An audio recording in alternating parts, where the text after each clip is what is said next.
John Bunyan, Life and Death of Mr. Badman, Holy War, Grace Abounding to the Chief of Sinners. Hello and welcome to the Discourse. John Bunyan was an English writer and Puritan preacher who suffered imprisonment after the restoration of the monarch Charles II for 12 years.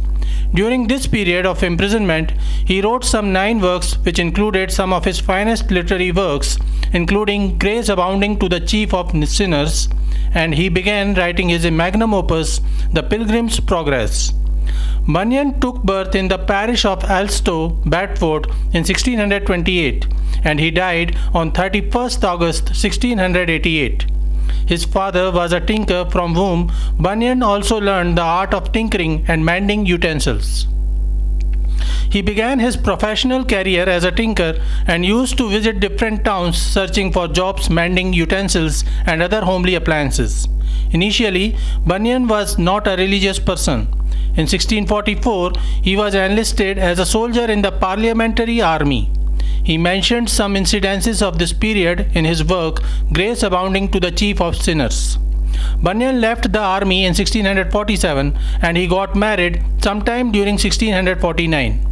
His wife was a pious woman who had a strong influence on John Bunyan. Gradually, he turned towards religion.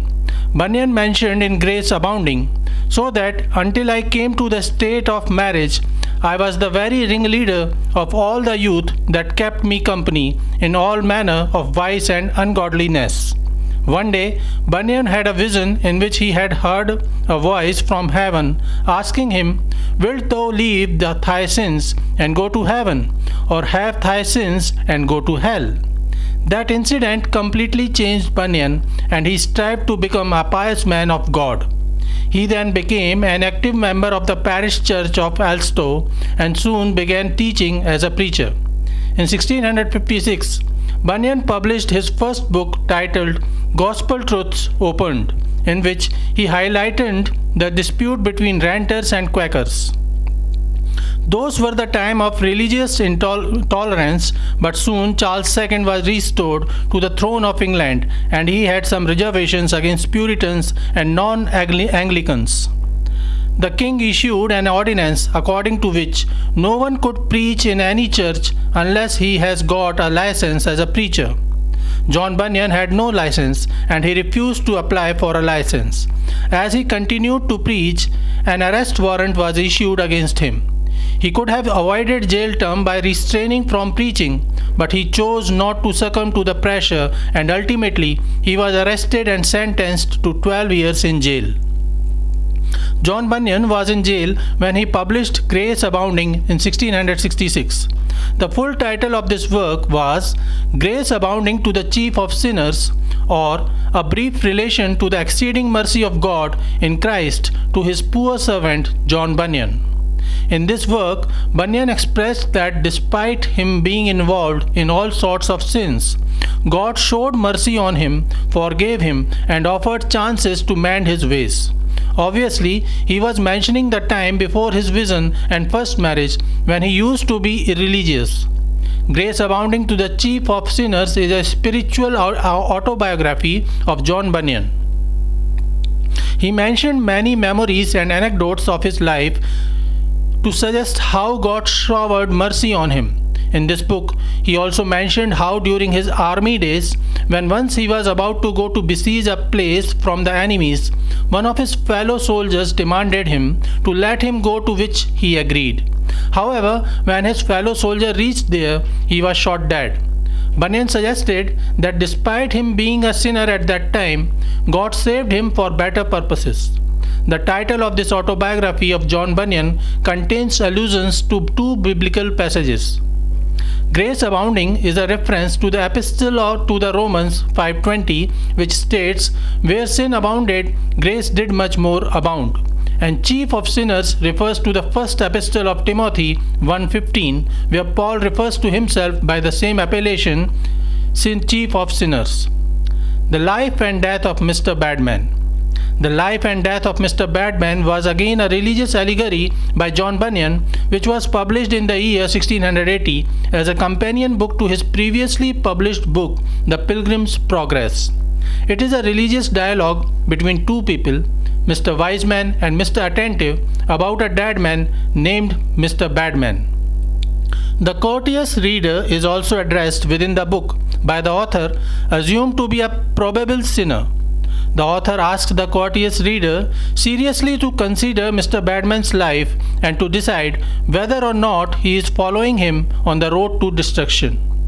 Mr. Wiseman is the author's narrator who tells to Mr. Attentive the story of the late Mr. Badman's evil life. Each sinful episode related by Mr. Wiseman brings forth from him or his listener a kind of sermon or the recitation of a series of edifying examples designed to prove the author's point to his reader. Mr. Attentive, the listener to and commenter on Mr. Wiseman's account of Mr. Badman's wicked career. Mr. Badman is a sinner, he is lately dead and the subject of a dialogue that makes up this story.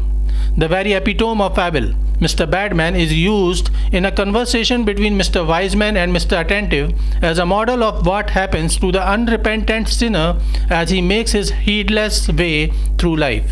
His evil doing begins while he is yet a child. One sin begets another until the sinner's corruption is complete. The author expects his reader to rejoice in the punishment of Mr. Badman, so richly deserved. Mr. Wiseman says, as his life was full of sin, so his death was without repentance. Throughout a long sickness, Badman fails to acknowledge his sins, remaining firm in his self-satisfaction.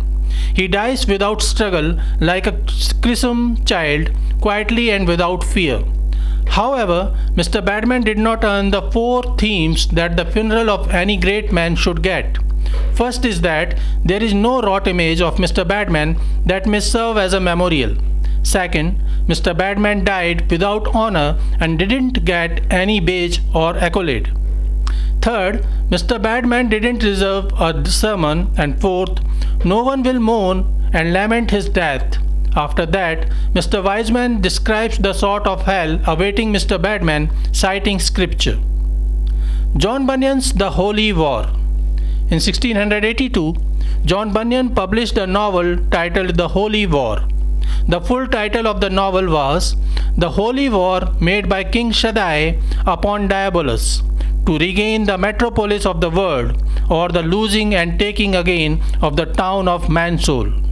It is an allegorical novel that tells the story of a town named Mansoul or Man's Soul.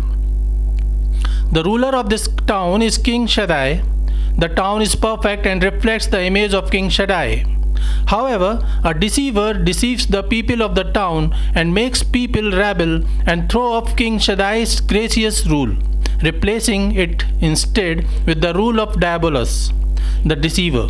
Under the influence of Diabolus, Mansoul rejects the kingship of Shaddai, but King Shaddai sends his son Emmanuel to reclaim the town.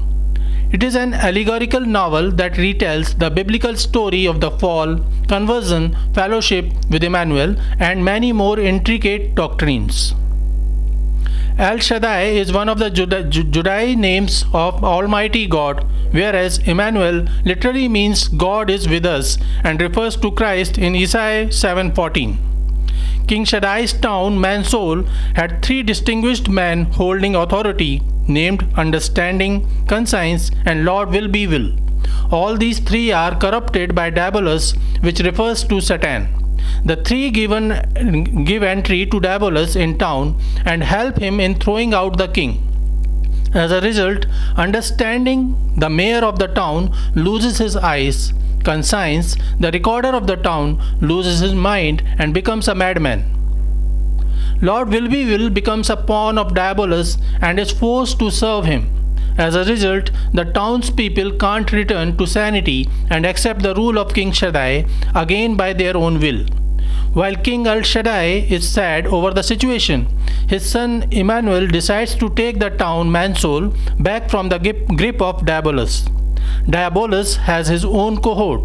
Ilpos is his servant who slays Lord Innocence. Incredulity is a friend of Diabolus who leads his army against Mansoul, against Emmanuel. He is one of the two mayors of Mansoul under the rule of Diabolus. Lusting is the other mayor and friend of Diabolus. Forget Good is another confidante of Diabolus who is appointed as the new recorder of Mansoul after conscience goes mad under his rule.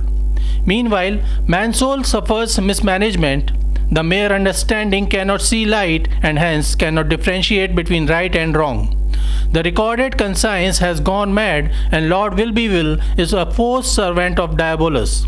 The only way of rescue and restoration is through the victory of Emmanuel over Diabolus. Boanger's conviction, judgment, execution, credence, good hope, charity, innocence, and patience are 9 captains leading the army of Shaddai against Diabolus. Eventually, Emmanuel wins over Diabolus, and the secretary, who is equal to King Shaddai and Emmanuel, is given the charge of Mansoul after victory of Emmanuel. However, another Diabolian carnal security causes Mansoul to break fellowship with Emmanuel again after he had so graciously saved the city. As we can see, this novel by John Bunyan is heavily based on Christian theology. So this is it for today. We will continue to discuss the history of English literature, and in the next video, we will discuss John Bunyan's magnum opus, The Pilgrim's Progress, in detail. Please stay connected with the discourse. Thanks and regards.